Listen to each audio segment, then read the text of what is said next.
Today, let's create some repeating Christmas wrapping paper in Canva. So from the home screen, I'll go to custom size, and then I'll click on this square one here, 1000 by 1000. And now I'm going to go to elements, and I'm going to go down to graphics, and I'll type in Santa. I'm going to choose this one here, and I'll increase the size a bit. And now I'm going to duplicate him 3 more times. So I've now got 4.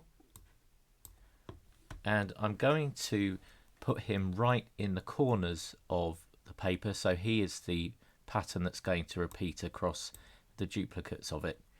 So in order to do this, I'm going to take one of them, bring him over to this first corner here, and wait until you get the red line at the top of the screen there, and that shows that we're halfway through the image. And then I'll bring him over a bit, and then we get the second red line down the left hand side of the frame, and so we've got exactly a quarter of that image there.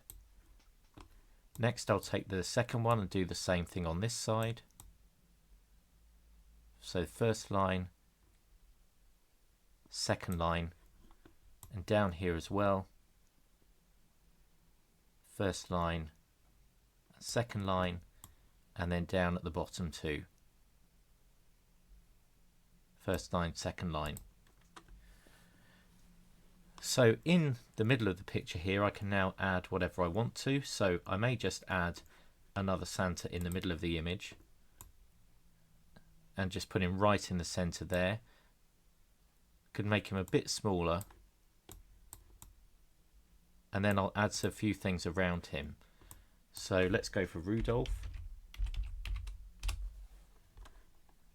And I'll choose this one here, make him a bit smaller, have him just in that gap there, and then an elf.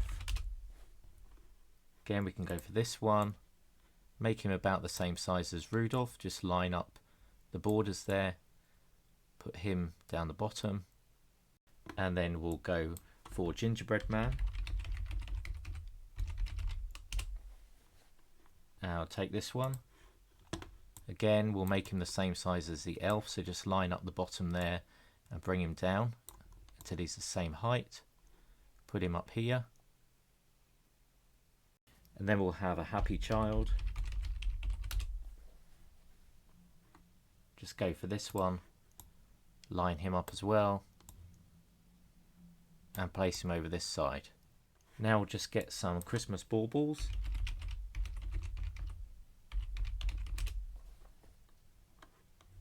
Let's go for these here.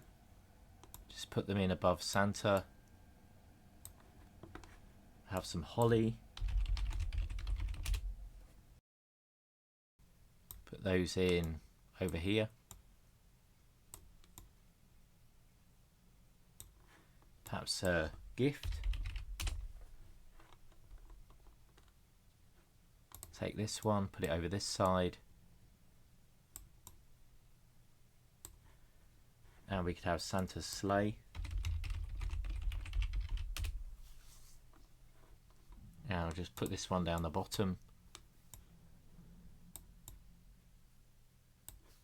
Maybe just take these out slightly. That one up. That one down a little bit.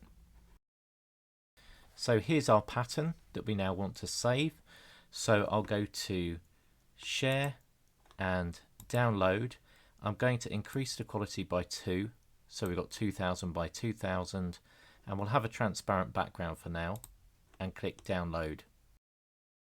Now that we've downloaded the file, I'm going to create a new page, and I'm going to download that new file onto the page. I'm then going to click on the background and change the color to red. And I just want to show you what can sometimes happen in Canva when you're trying to duplicate images like this. So I'll duplicate once, and we'll put 4 of them together, and just zoom in. And one of the difficulties that can happen with Canva is you get this line in between elements, even though we have put them as close together as we possibly can. That can sometimes come out when you download the image later. And so I have tried a number of methods in Canva using frames, using an app called Replicator, and I've still come across this problem of having the line between the images. So the best thing I can suggest at the moment is to go over to imageonline.io/tile-effect, and I'll put that in the description below. And then we can just click on select images, select the image we just created and open. And then here we can choose the number of columns we want to have. So I'm just going to go for 3 and the number of rows 3. And then you can choose whether it's a PNG, a JPEG or a WebP file. I'll keep it on PNG and download. And when we open that, you can see that you've got your transparent image here perfectly aligned and ready to go on any color background you want. So I'll just put that back into Canva again by creating a new page. We'll give it a purple background and we'll upload that new image. So here is that image, and that's how you can create seamless Christmas wrapping paper patterns in Canva. I hope this tutorial has been helpful for you today. Please do subscribe to the channel to learn more about Canva.